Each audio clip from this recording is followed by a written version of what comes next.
আসসালামু আলাইকুম। আবারও নতুন একটি ভিডিও নিয়ে হাজির হলাম আপনাদের মাঝে। আমার চ্যানেলের যারা নিয়মিত ভিউয়ার্স আপু ভাইয়ারা আছেন তাদেরকে বলবো যে কষ্ট করে পুরো ভিডিওটি দেখে নেবেন, স্কিপ না করে। অল্প একটু দেখে চলে যাবেন না প্লিজ।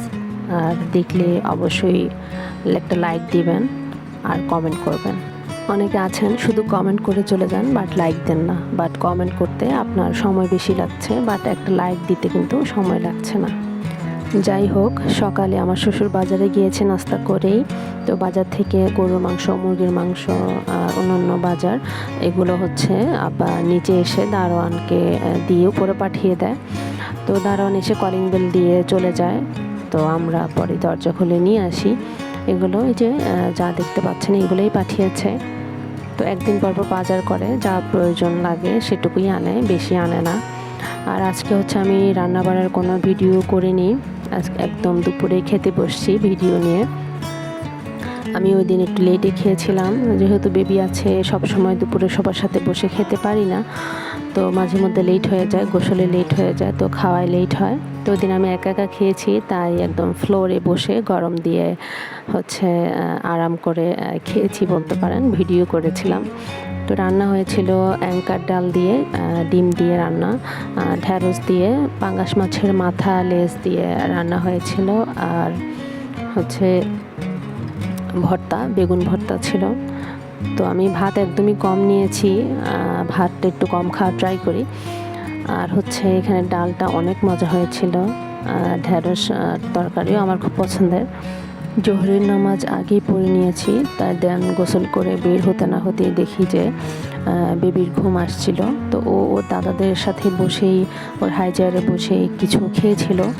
তো আমি বের হওয়ার সাথে সাথেই ওর হচ্ছে আমাকে দেখে কান্না শুরু করে দিয়েছে। ওর চোখ ছোট হয়ে আসছিল, ওর ঘুম আসবে। তো আমি জামা কাপড়ও আর মেলতে পারিনি, আমি হচ্ছে ওকে নিয়ে ঘুম পাড়াতে চলে এসেছি। আর ঘুম পাড়াতে তো লাগে কিছু সময়।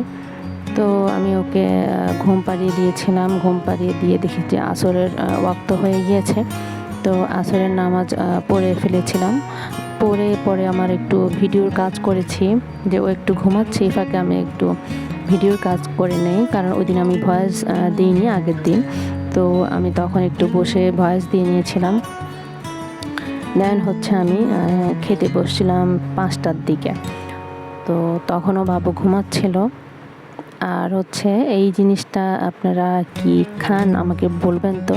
এটা হচ্ছে মাছের কি বলে এটা, পটকা না কি বলে এটা যত সম্ভব। তো মাছের পেটের ভিতরে থাকে, ফুলে থাকে যে অংশটা, যে জিনিসটা ওইটা এটা। তো এটা কিন্তু আমাদের বাড়িতে দেখেছি আমার দাদিরা অথবা মারা এটা নেয়, এটা খায়। কিন্তু আমার শ্বশুরের বাসায় এসে দেখি যে এটা আমার শাশুড়ি খায়, কিন্তু আমার যা অথবা অন্যরা কেউ খায় না। কিন্তু আমি আসার পর থেকে আমি বলেছি যে না, এটা ফেলিয়েন না, এটা একটা মজা আছে, তরকারিতে দিলে খেতে ভালো লাগে। এরপর থেকে হচ্ছে এই জিনিসটা আমি খাই, মাঝে মধ্যে আমার শাশুড়ি খায়, মাঝে মধ্যে আমিও খাই। আমার ভালো লাগে জিনিসটা খেতে। ভালো করে ধুয়ে আসলে এটা রান্নার সময় দিয়ে দিলে এটা পারফেক্ট কুক হয়ে যায়। তো আপনারা জানাবেন এই জিনিসটা আপনারা খান নাকি।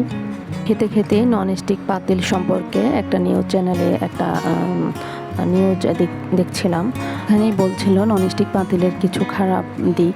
তো ওটা শুনে আমি চলে গিয়েছি কিচেন রুমে। আমার ঘরের যে দুটো ননস্টিক পাতিল আছে সে দুটোকে বাদ দেওয়ার জন্য। আসলে আধুনিক এই যুগে আমাদের জীবনের সব ক্ষেত্রেই পরিবর্তন এসেছে। খাবার তৈরির নিয়মে যেমন পরিবর্তন এসেছে, তেমনই রান্নার জিনিসপত্রের ব্যবহারেও পরিবর্তন এসেছে। আগের যুগের মানুষরা মাটির হাঁড়িতেই রান্না করতে বেশি। এখন খুবই কম সংখ্যক মানুষই পাওয়া যাবে যারা মাটির হাঁড়িতে রান্না করে। আমার পছন্দের আরেকজন ইউটিউবার হলো ভিলেজ লাইফ উইথ শম্পা, এবং ওনার হাজব্যান্ডের চ্যানেল হলো দোয়েল অ্যাগ্রো। তো ওনাদের ক্ষেত্রে দেখেছি ওনারা হচ্ছে মাটির জিনিসের ব্যবহার বেশ ভালোই করে। আমাদের মধ্যে বেশিরভাগ মানুষই ননস্টিক পাতিলে রান্নার দিকে ঝুঁকে আছে। কিন্তু এই পাতিলের ভয়াবহ দিকের কথা শুনে আমি অবাক। তেল কম লাগছে বা খাবারও পড়ে যাচ্ছে না, বাট এই ননস্টিক পাতিলের সামান্য একটা স্ক্র্যাচ থেকে ৯,০০০ বিষাক্ত মাইক্রোপ্লাস্টিক উন্মুক্ত হয়। আর পরে উঠে গেলে সেই সংখ্যা হতে পারে প্রায় ২০ লাখ, যা প্রতিবার রান্নায় খাবারের সাথে যুক্ত হয়ে খাবারকে বিষাক্ত করে। ননস্টিকের পাতিল, খুন্তি এগুলোতে থাকে ট্যাফলনের প্রলেপ দেওয়া হয়। তো ট্যাফলন কিন্তু সাধারণ যে প্লাস্টিক ও প্লাস্টিক না, এটি একটি কেমিক্যাল। কী ধরনের কেমিক্যাল সেটা আমি আসলে এখন মনে করতে পারছি না। মানে এটা এমন একটা কেমিক্যাল যা নষ্ট করা যায় না। এটার আরেক নাম বলতে পারেন বিষ। ফরমালিনযুক্ত খাবার যেমন নারী পুরুষ বলেন, বন্ধ্যাত্ব, শিশুর বিকাশ না হওয়া, হরমোনের সমস্যা অথবা ক্যান্সারজনিত সমস্যার কারণ এই ননস্টিকের এই বিষও ঠিক একই সমস্যার কারণ। নতুন এক গবেষণায় বলছে যে ধনী দেশগুলোতে এখন মানুষ বেশি মারা যাচ্ছে হৃদরোগের চেয়ে ক্যান্সারে। তো ক্যান্সারটা আসলে ছড়াচ্ছে বেশি রান্নাঘর থেকে। আর ফরমালিনযুক্ত খাবার তো আছেই। উন্নত বিশ্বে আসলে ননস্টিক পাতিলের ব্যবহারটাই বেশি, বাট উন্নত বিশ্বের চিকিৎসা ব্যবস্থাও ভালো, তারা অল্পতেই চিকিৎসা নির্ণয় করতে পারে অথবা ওর চিকিৎসাও নিতে পারে। তো আমাদের মতো গরিব দেশগুলো আমরা সহজেই রোগ ধরতে পারি না অথবা চিকিৎসা দিতেও ডাক্তারদের হিমশিম খেতে হয়, কারণ সব চিকিৎসার ব্যবস্থাও ভালো নেই। তো আমাদের উচিত এসব পাতিল ব্যবহার না করা। তো আসলে কি যতদিন নতুন থাকে অথবা স্ক্র্যাচ না হয় ততদিন পর্যন্ত ব্যবহার করা যায়, বাট এরপর যখন স্ক্র্যাচ পড়ে যায় তখন না ব্যবহার করাই ভালো। আর সিলভারও অত ভালো না, সিলভারেও সমস্যা আছে, বিষাক্ত জিনিস আছে, বাট ননস্টিক থেকে মোটামুটি সিলভারটা ভালো। সিলভার থেকেই বেশি ভালো স্টিলের পাতিলে রান্না করা, সেটা আরও বেশি বেস্ট। তো যাদের সামর্থ্য আছে তারা স্টিলের পাতিল চাইলেই কিনতে পারেন, আর যাদের সামর্থ্য নেই তাদের তো জোর জবরদস্তির কিছু নেই, তারা সিলভারই রান্না করবে। এটা আসলে মানুষের উপর চাপিয়ে দেওয়ার কিছুই নেই, এটা একটা সচেতনমূলক কথা। তো আমার মনে হয়েছিল যে আমার যারা পরিবারের সদস্য আছেন তাদের হয়তো এই জিনিসটা জানানো দরকার, অথবা আমি যতটুকু জানি শুনেছি সেটা জানানো দরকার। জানি না কারো চোখে পড়তেও পারে ওই নিউজটি, তো সেজন্য আসলে বলা।